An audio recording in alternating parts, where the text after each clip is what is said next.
Okay, good morning, everyone, and we'll call the Committee of the Whole in order Tuesday, May 20th at 9 a.m. I'd like to mention that Councillor Everett McPherson will be a little bit late getting here. And before I do roll call, I'd just like to recognize our MLA in the audience, Julie Van Axum, who's here with us quite often. Thank you, Julie. And a couple other people we'd like to recognize that are in the audience. Inclusive Communities intern Danielle. Where are you, Danielle? Give us a wave. That a girl. And then Molly, our recreation intern. Hi, Molly. Okay, so now I would declare that every councillor is here, with the exception of Councillor McPherson, who should be joining us within the hour. We do have an agenda in front of you, Council. Would somebody like to move the approval of the agenda, please? Moved by Councillor Gates, second by Councillor Sappington. All those in favor or against, please vote.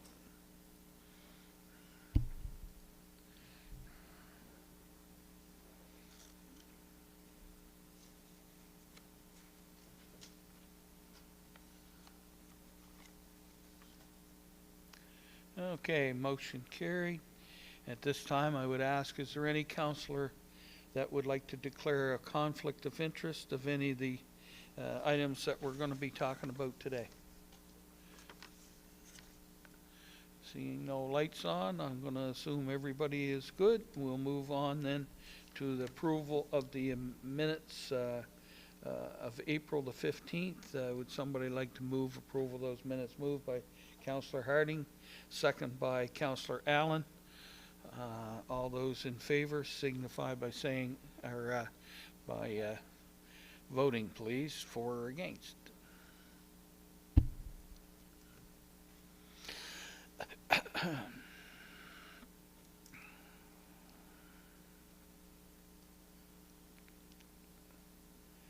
Okay, minutes have been approved. Is there any business arising from the minutes? And at this time, if there was anything missing or you felt that needed to be changed, it would be a time to bring that forward. No? Okay, we'll move right along.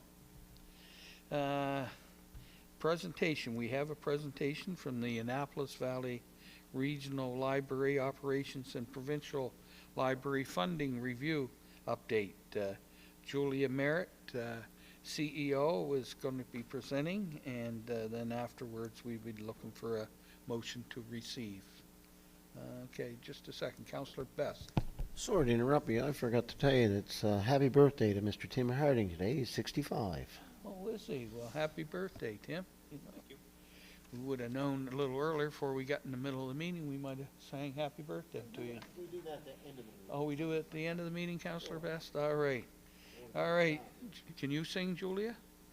Oh! Are you going to stay around to the end of the meeting? That's what they all say. I don't. Anyway, welcome, and look forward to your presentation. Thank you. Good morning, everyone, and thank you very much for making time for me this morning. There are a number of pieces from us in your package this morning, and I'm sure you've all taken a look at that, so I won't go over them in too much detail. I'm just here to do a quick overview and be available to answer any questions that you might have about this item.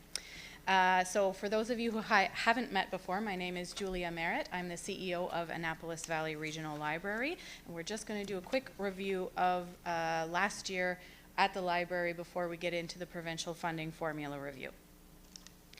So I do continue to have good news to report in terms of library operations with respect to community engagement and participation. Last year, we changed the model for our summer reading club, in particular making sure that we were delivering programs at all 11 branches equitably, and I'm delighted to report that participation doubled over 2023 with over 2,000 registered participants and over 2.3 million minutes read, which was an all-time high for the region. We hope that we're going to be able to grow that participation again this year to combat summer reading slide and help families stay connected to their communities with free family activities.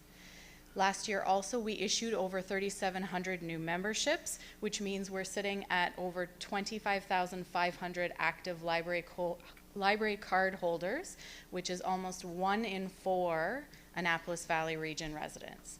And just to restate, an active user is someone who's used their card in the last 24 months. So that is a relatively recent usage. Also last year, we worked with 4 municipalities to eliminate the supper hour closures. 3 of those branches were in Annapolis County and 1 was in Kings County, Port Williams. So now all of those branches have continuous hours of service over that 5 to 6:30 p.m. time slot, as well as a small increase to the number of open hours. I also have good news to report in terms of long-term usage of the library. When we pull the statistics just for book circulation from 2009 to 2024, we can see that circulation of books has increased just on its own by 30% over those 15 years, while the region's population has increased only 10% net during that time. That doesn't include any increases related to walk-in traffic, program attendance, computer usage, or any other form of help that the library provides. And you may remember at one of my previous presentations, the usage, the number of hours being used for hardwired computer and Wi-Fi access at our libraries exceeded over 300,000 hours within the fiscal year across the region. So connectivity is a really important part of what libraries are providing too. And really this kind of increase speaks to the ongoing importance of the library in people's lives. And when we look more closely at the data and how it breaks down year over year and even month over month, we can see 2 really big increases. The time period between 2015 and 2019, when 5 of the 11 branches were either renovated or rebuilt, and from 2022 onwards, when we joined the Same Page Consortium with the other 7 rural regions in the province to increase the size of the collection from about 120,000 physical items to over 1 million physical items. So there's very tangible proof that investment in libraries and their resources is both welcome and well used by the public.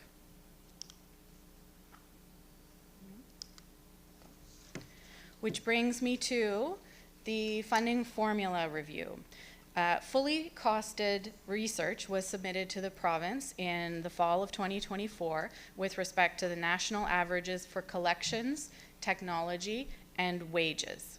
The current formula then expired on March 31st of 2025, and there was no new funding included in the 25-26 provincial budget. Saying that, we know that the file is still open and work with government is ongoing. While that process is taking place, Nova Scotia libraries have made 2 emergency requests for interim funding this year. The first was for $800,000 to ensure that the funding would remain the same in 25-26 as it was in 24-25. This has been approved. The second request for $1.6 million has not received a decision to date, and that $1.6 million would primarily address the impact of the minimum wage increase across the province. And although these amounts will be helpful for this fiscal year, it's critical that we work towards a long-term sustainable funding model. Your council has previously heard that AVRL has already made difficult decisions regarding reducing staff and services despite the increases in usage over time.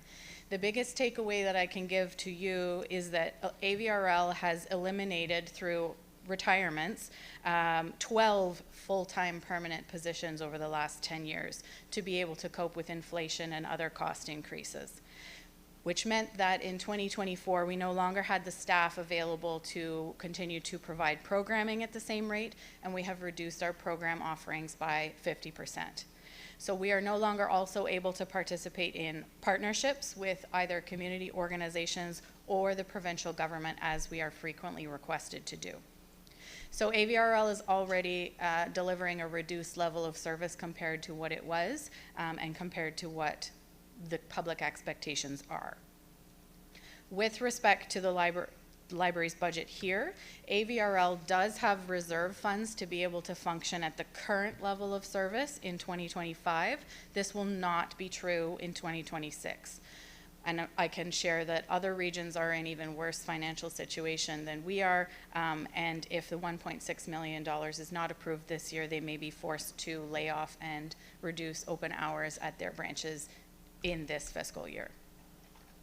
All 9 library regions, though, continue to communicate collectively with the Ministry of Culture, and I continue to meet with MLAs individually to ensure that everyone is fully aware of the local situation.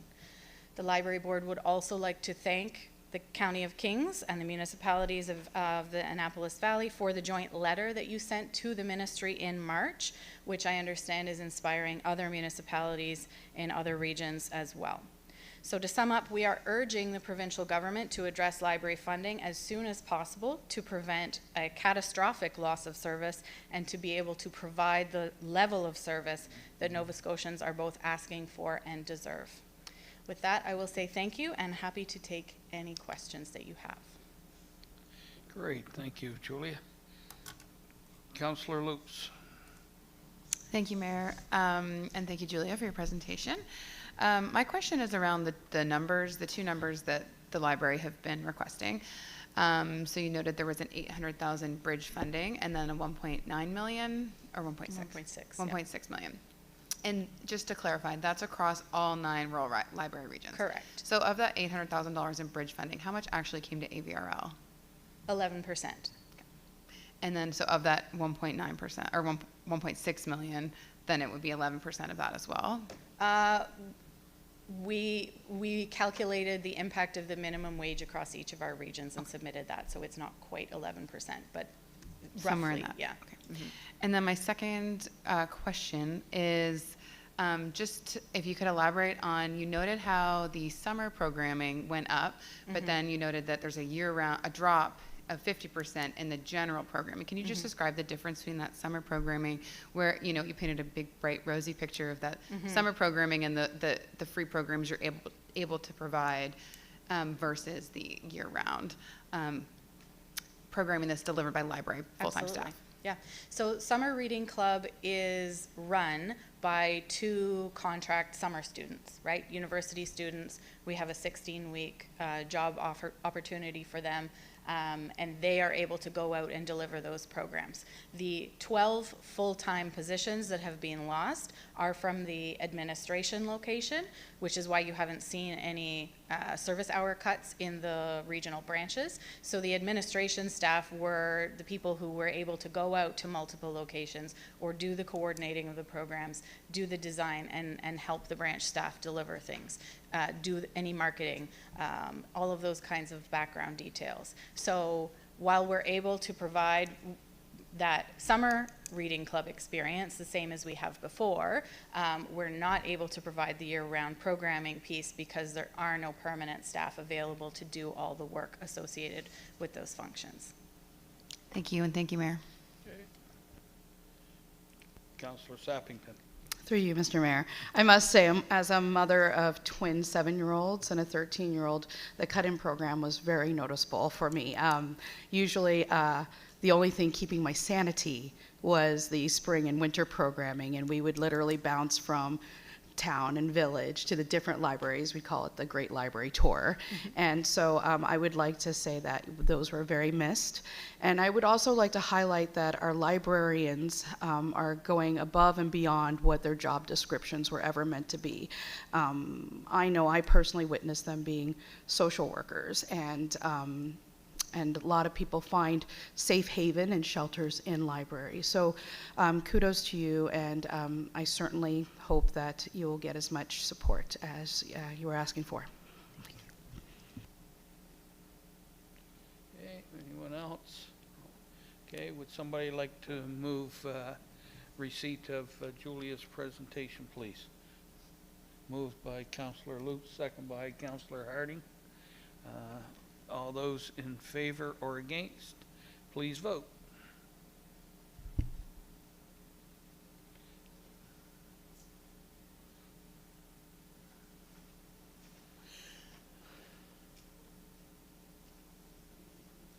Okay, motion carried. Again, thank you you for very an much. excellent presentation, Julia, and you are welcome to stay. Thank you. We could sing right now. Okay, administration.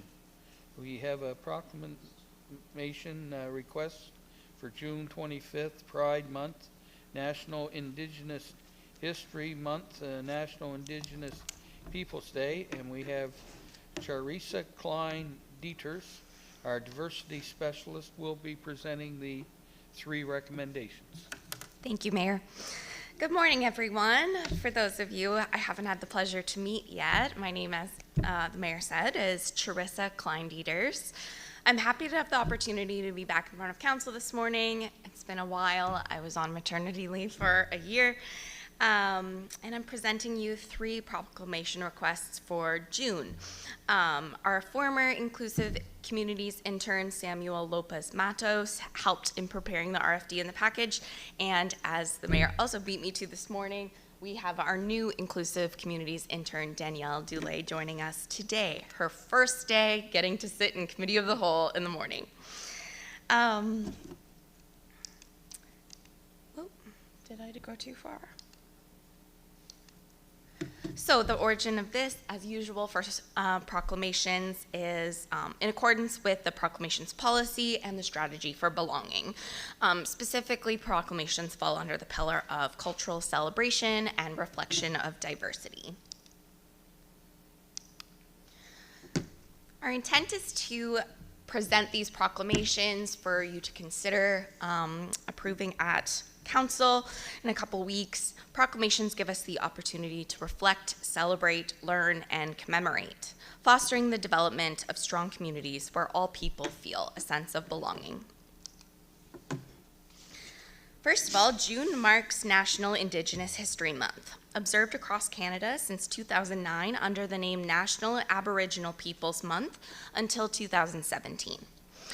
Our strategy for belonging encourages using a lens of reconciliation and Mi'kmaq treaty rights, which helps us recognize that we are located on the territory of Mi'kmaqi, ultimately changing our perspective as settler Canadians responsible for committing to reconciliation for all Indigenous people.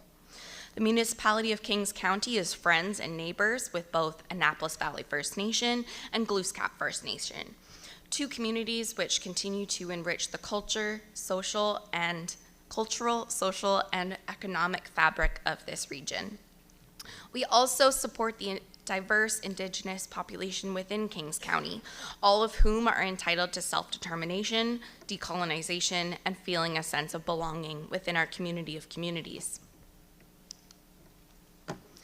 Along with this, National Indigenous Peoples' Day was chosen to take place on June 21st, the summer solstice and longest day of the year. This celebration's history dates back to initial calls by the National Indian Brotherhood, now called the Assembly of First Nations, in 1982 to establish as a date of recognition National Aboriginal Solidarity Day, with renewed calls for a date of recognition picking up in 1995. So it wouldn't be until 14 years after the initial calls that the Governor General announced Canada's first annual National Aboriginal Day on June 21st, 1996. The celebration's name was changed to its current name, National Indigenous Peoples' Day, in 2017.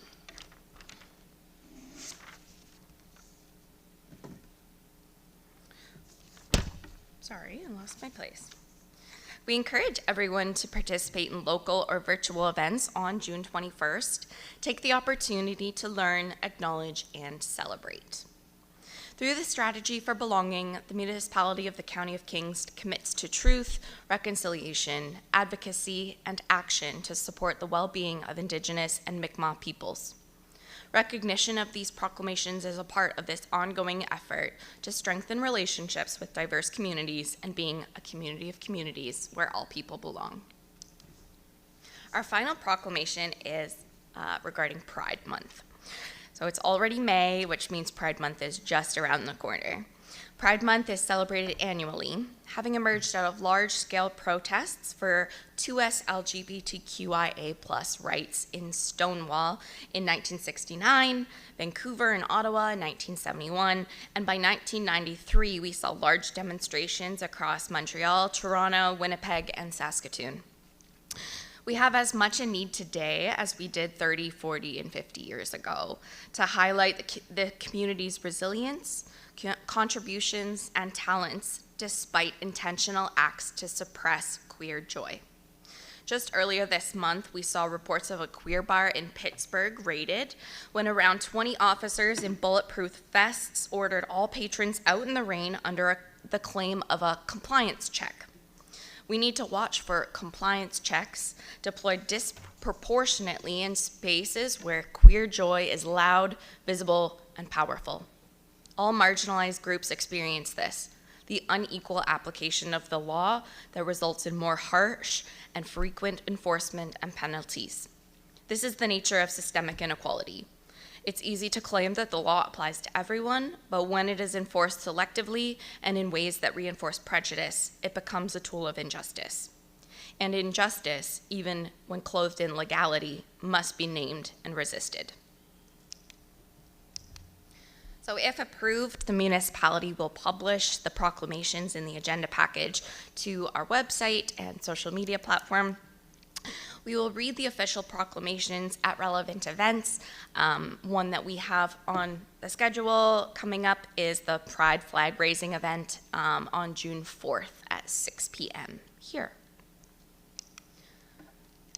So our recommendations are that Committee of the Whole recommend that Municipal Council proclaim June 2025 as Pride Month in the municipality of the County of Kings. That Committee of the Whole recommend that Municipal Council proclaim June 2025 as National Indigenous History Month, and that Committee of the Whole recommend that Municipal Council proclaim June 21st, 2025 as National Indigenous Peoples Day.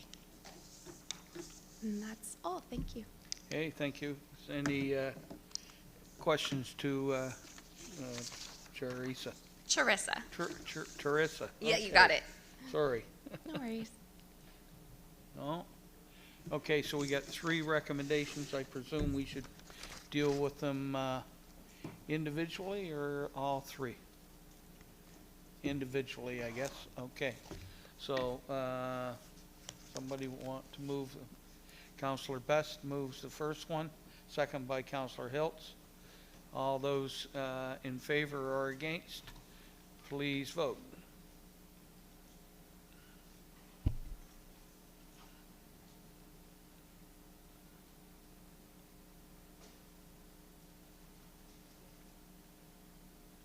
Motion carried. So the second recommendation, Councillor Gates is moving that, right?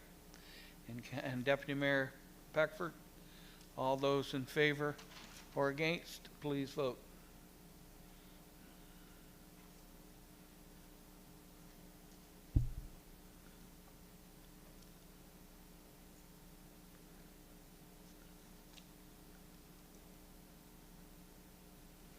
Okay, motion carried. And the third one, Councillor Lutz, and second by Councillor Sappington. All those in favor or against, please vote.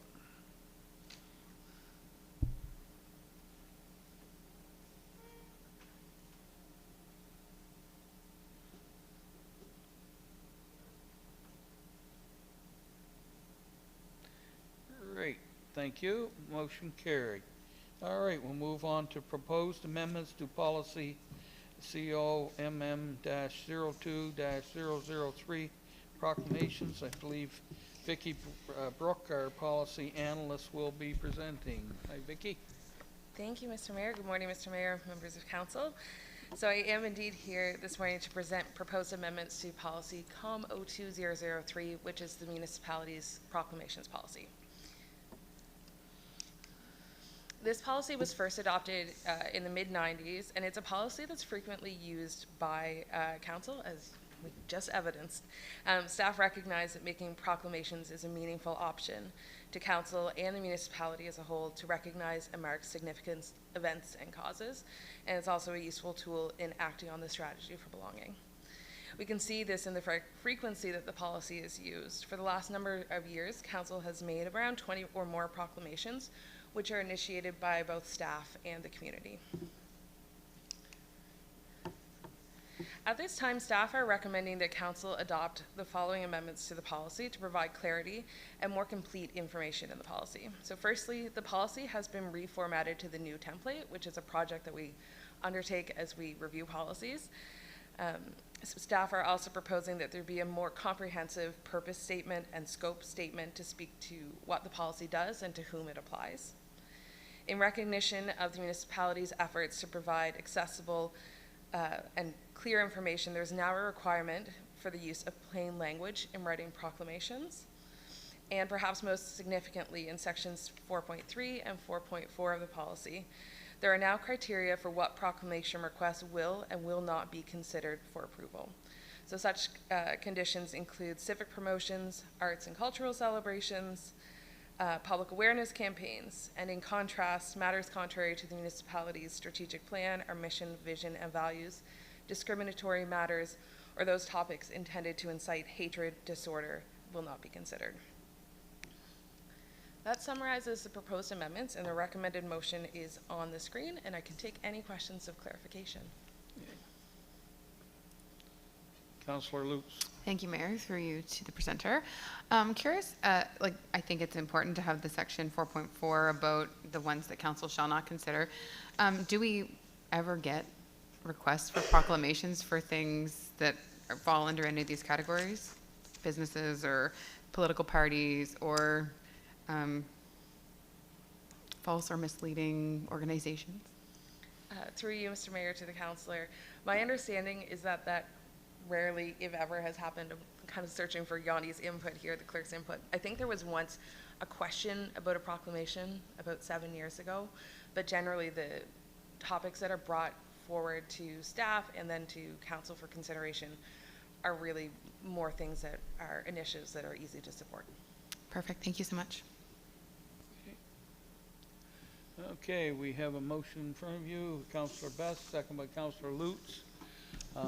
All those in favor or against, please vote.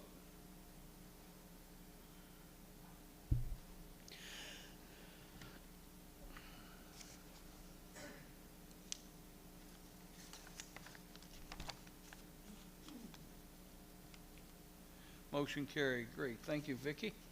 And now we have an update on our regional sewer presentation. Director Brad Kerrigan will be presenting with CAO Conrad.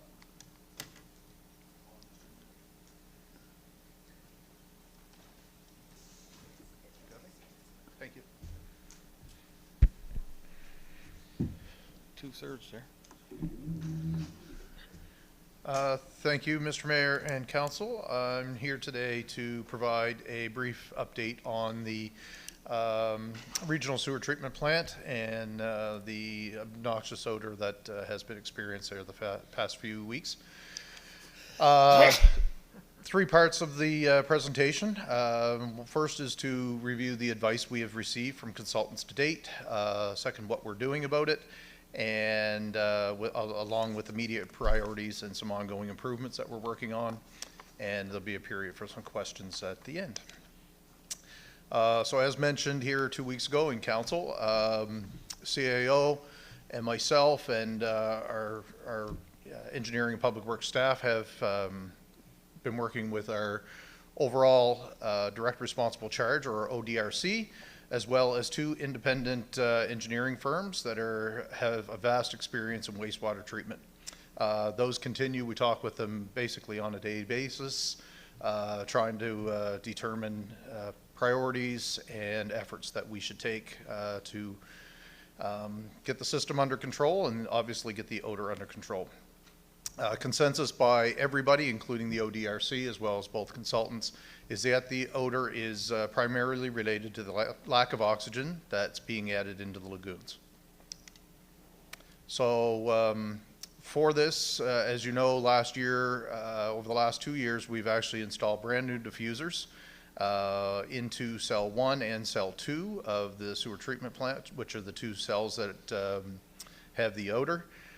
primarily in cell 1. Those new diffusers can receive double the amount of air compared to the old aerators that we had previously. Present blowers are not providing sufficient air delivery to the new diffusers, so we are taking some steps to resolve that. Got some pictures here. So these, as you saw in the last presentation 2 weeks ago, these were the previous style standpipe aerators that we did have, which used to be getting clogged by wipes and things like that, of that nature. And to give you an idea of how much more air can go into the system, the cell to the right on this photo is the new aerators, the new diffusers that are in operation in cell 1.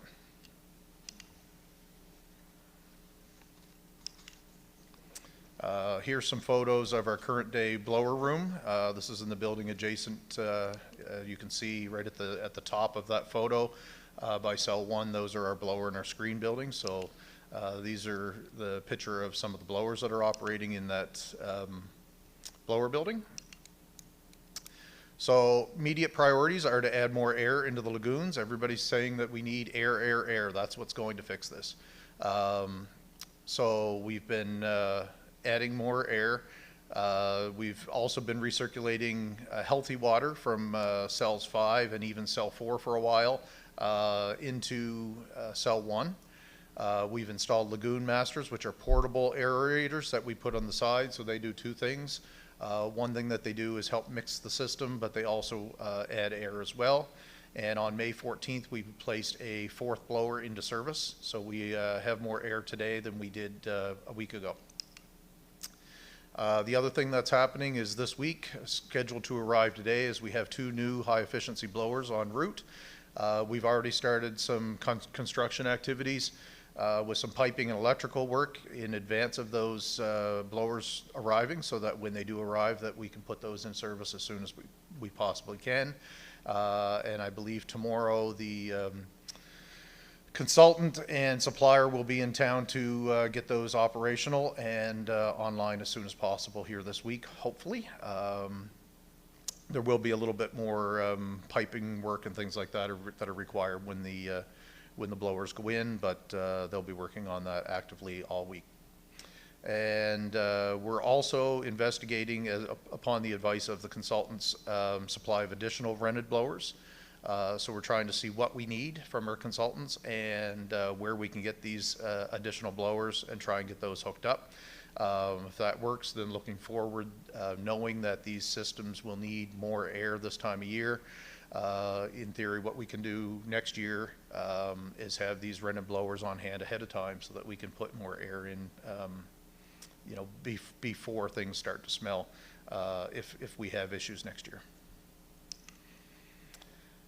Engineering experts engaged to pre-plan yard and lagoon connections to the additional blowers, so trying to figure out how we're going to get those hooked in. And what the engineers are looking at are the 2 new high efficiency blowers, is it best to connect those directly into cell 2 and have 4 blowers? The existing 4 blowers feed cell 1 and the 2 new ones feed cell 2. Is it best to run them all off a common header so that all 6 supply both lagoons? So again, we're working with the engineering experts to figure that out.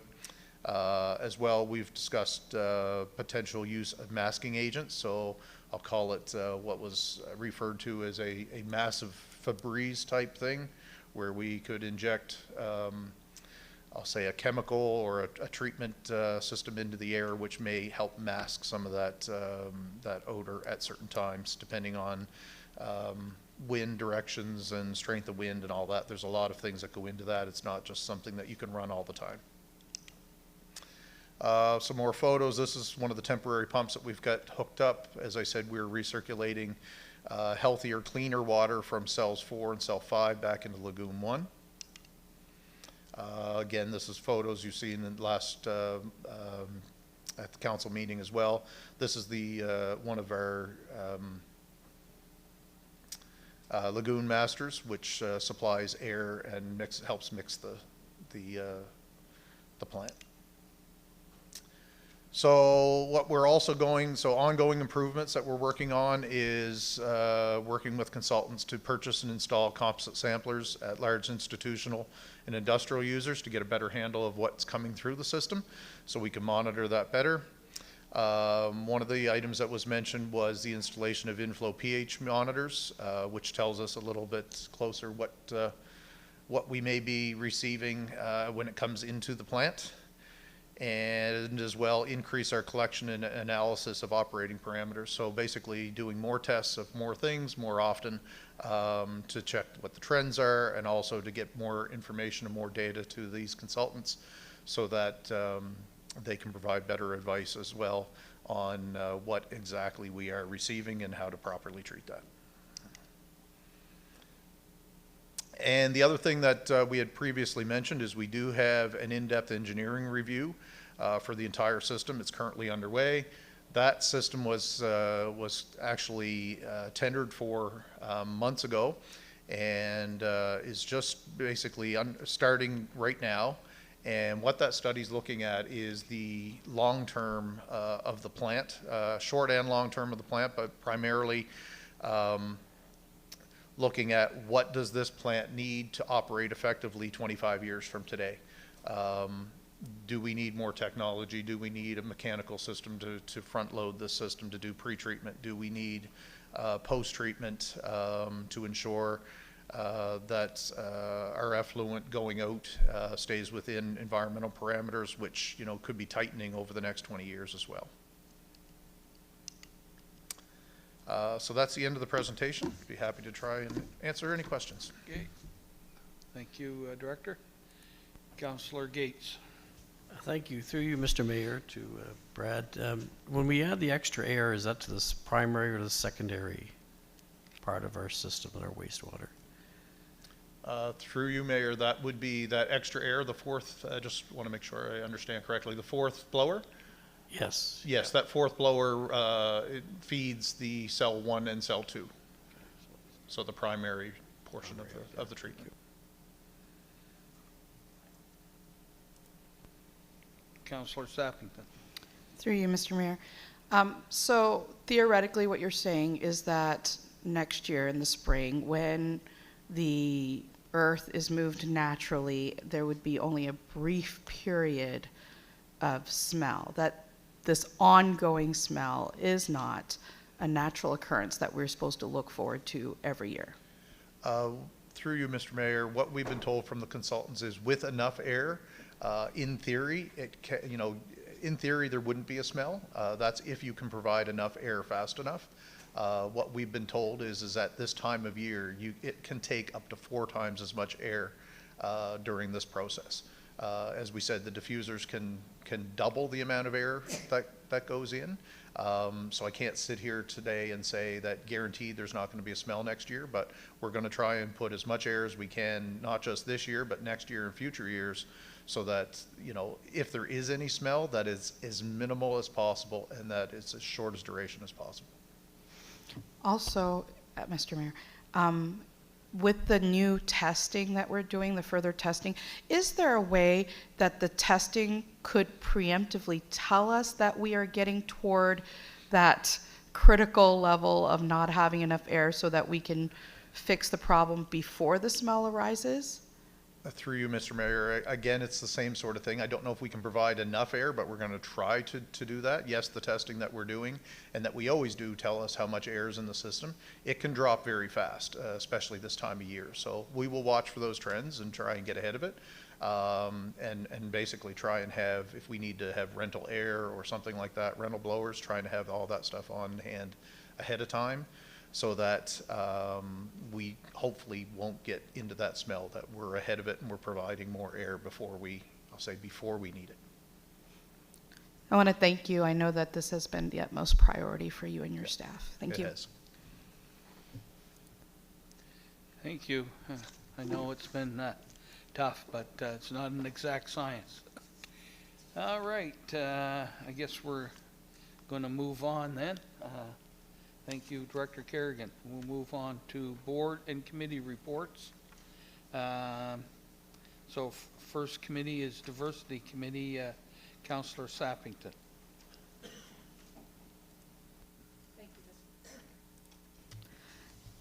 Thank you, Mr. Mayor.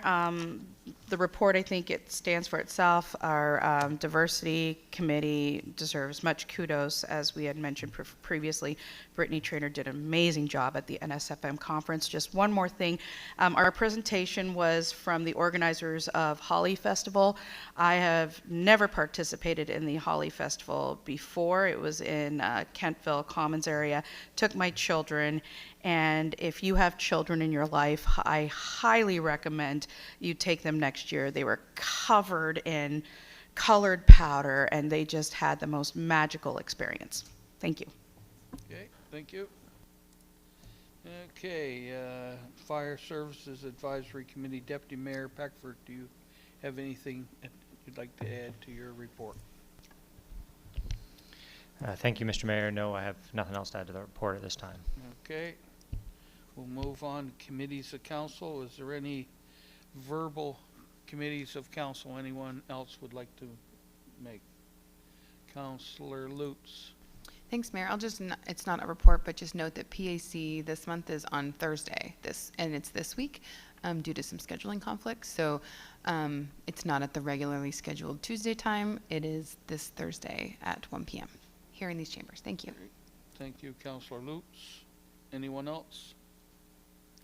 Oh, we'll move on. External boards and committees. Is there any reports anyone would like to add there?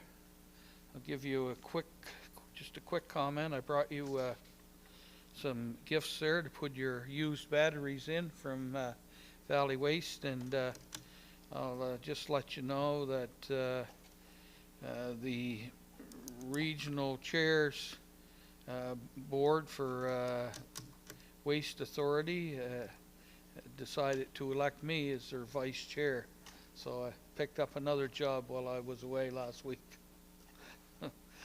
Yep. Anyway, they said, do you want to do this? And I said, sure, because I thought 3 other people would run. And then I asked a few people afterwards, and they said, are you crazy? Nobody else would run for that. Anyway, it's all good, I think. All right, other business coming before council. Is there any other business coming before council? No. All right. Is there any members, comments from the members of the public? We only have one member of the public, and that's our esteemed MLA. Would you like to come forward and lead us in happy birthday to Councillor Harding? All right. I knew you'd be. This is Councillor Harding's 65th birthday. Yeah. So, and we're honored right here in Kings County to have our MLA lead us in. Happy birthday to you. Happy birthday to you. Happy birthday, dear Tim. Happy birthday to you. And many more. Thank you, MLA. All right, that's good. All right, you know, I don't want to say it, but Everett's running a little bit late. It's funny. This is the second time he wasn't at a meeting and it got over real quick. I mean, there's a pattern here, isn't there? There's a pattern here. All right, would somebody like to move adjournment? Moved by Councillor Allen, second by Councillor Best. All those in favor or against, please vote.